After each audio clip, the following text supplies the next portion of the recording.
Hi everyone, my name is Tom Brodie, the Found Money Guy, and I'm also a proud member of the Texas Gulf Coast Hispanic Chamber of Commerce. Today I'm recording this video from within the Chamber podcast studio located right here in the Woodlands, Texas.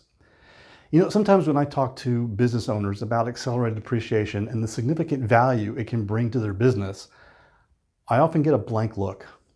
Today in this video, I'm going to explain the difference between accelerated depreciation and straight-line depreciation using a couple charts like this one.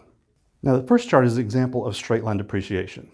Now, you'll notice in the first year, there's a larger depreciation expense before it drops down to an equal amount going forward.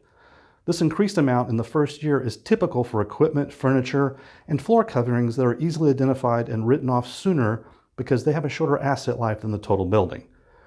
After the first year, you'll notice that the rest of the building's value is spread evenly over the remaining years of life.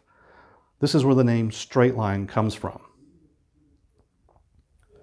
The second chart shows how accelerated depreciation moves a large portion of the depreciation dollars to earlier in the write-off period. In this example, believe it or not, it totals $450,000. Accelerating or moving this depreciation amount forward means the business can take that write-off sooner, which results in less reported income. Less reported income results in less taxes paid. Less taxes paid results in more money the business can keep for itself.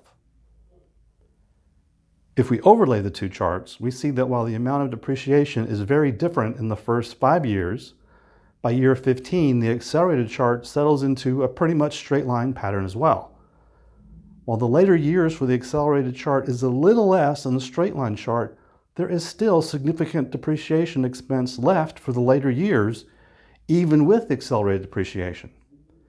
Now, an important point to note here is that the total accumulated amount of depreciation is exactly the same on both charts.